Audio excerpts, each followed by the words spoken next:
ವಾಣಿಯ ಬಲಗೊಂಬೆ ಪ್ರಾಣನಾಥನ ಪಾದಕ್ಕಾನೆರಗುವೆ, ರಮೆಯಡಿಗೆ ನಮಿಸುವೆ, ಹಯವದನ ದೇವೋತ್ತಮನ ಮಾನಸದಲ್ಲಿಟ್ಟು ನೆನೆವೆ. ಸರ್ವದೇವಾದಿದೇವಸ್ಯ ವಿದಾರಿತಮಹತ್ತಮಃ ಆನಂದಸ್ಯ ಪದಂ ವಂದೇ ಬ್ರಹ್ಮೇಂದ್ರಾದಿವಾಭಿವಂದಿತಂ. ಕಾಮಧೇನು ಯಥಾಪೂರ್ವಂ ಸರ್ವಾಭೀಷ್ಟಫಲಪ್ರದಾ ತಥಾ ಕಲೌ ವಾದಿರಾಜ ಶ್ರೀಪಾದೋಭೀಷ್ಟದಾ ಸತಾಂ.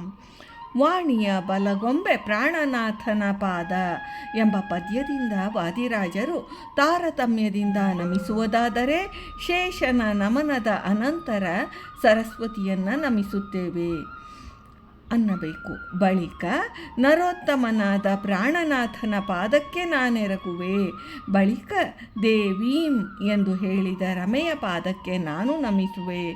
ಕೊನೆಯಲ್ಲಿ ಗ್ರಂಥಕಾರ ಗ್ರಂಥ ಪ್ರತಿಪಾದ್ಯ ರೂಪದ್ವಯಯುಕ್ತನಾದ ಒಬ್ಬ ದೇವೋತ್ತಮ ಹಯವದನನನ್ನು ದಯದಲ್ಲಿರಿಸಿಕೊಂಡು ಧ್ಯಾನಿಸುತ್ತೇನೆ ಎಂದೇ ಗ್ರಂಥಾದಿಯಲ್ಲಿ ಎಲ್ಲರೂ ಮಂಗಳಾಚರಣೆ ಮಾಡಬೇಕು ಎಂದಿದ್ದಾರೆ.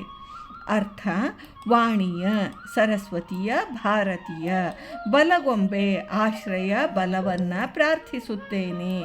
ಪ್ರಾಣನಾಥನ ಪಾದಕ್ಕೆ, ಮುಖ್ಯ ಪ್ರಾಣನ ವಾಯುದೇವರ ಪಾದಗಳಿಗೆ ಆನು ಎರಗುವೆ, ನಾನು ನಮಸ್ಕರಿಸುತ್ತೇನೆ.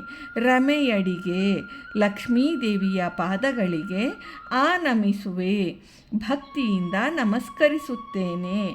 ಹಯವದನ ದೇವೋತ್ತಮನ, ವಾದಿರಾಜರ ಉಪಾಸ್ಯ ಹಯಗ್ರೀವರೂಪಿ ಶ್ರೀ ಸರ್ವದೇವೋತ್ತಮನನ್ನು ಮಾನಸದೊಳಗಿಟ್ಟು ಮನಸ್ಸಿನಲ್ಲಿ ನಿಲ್ಲಿಸಿ ನೆನೆವೆ, ಧ್ಯಾನಿಸುತ್ತೇನೆ, ನಿರಂತರವಾಗಿ ಸ್ಮರಿಸುತ್ತೇನೆ.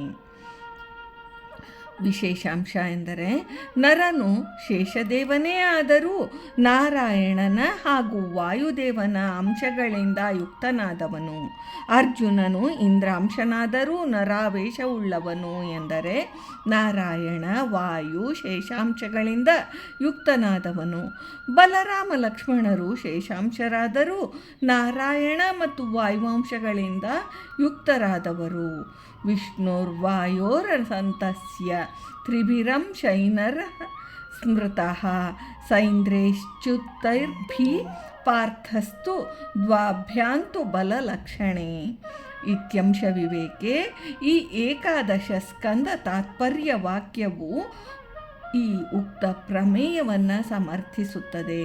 ನಾರಾಯಣನು ವೃಂದಾರಕರ ಬ್ರಹ್ಮಾದಿ ದೇವತೆಗಳ ಗುರುವೆಂದು ಹೇಳಿ ಜ್ಞಾನಪ್ರದನಾದ್ದರಿಂದ ಪರಮ ಪೂಜ್ಯನೆಂದೂ, ಆ ಇಂದಿರೇಶನ ಸ್ತುತಿ ನಮಸ್ಕಾರಗಳೇ ಮಂಗಳವೆಂದು ಹೇಳಿರುವರು. ಮಂಗಳವೆಂಬುದು ಬೇರೊಂದುಂಟೆ. ಭಾರತೀ ರಮಣ ಮುಖ್ಯ ಪ್ರಾಣಾಂತರ್ಗತ ವೃಂದಾವನ ವಿಹಾರಿ ಶ್ರೀಕೃಷ್ಣಾರ್ಪಣಮಸ್ತು.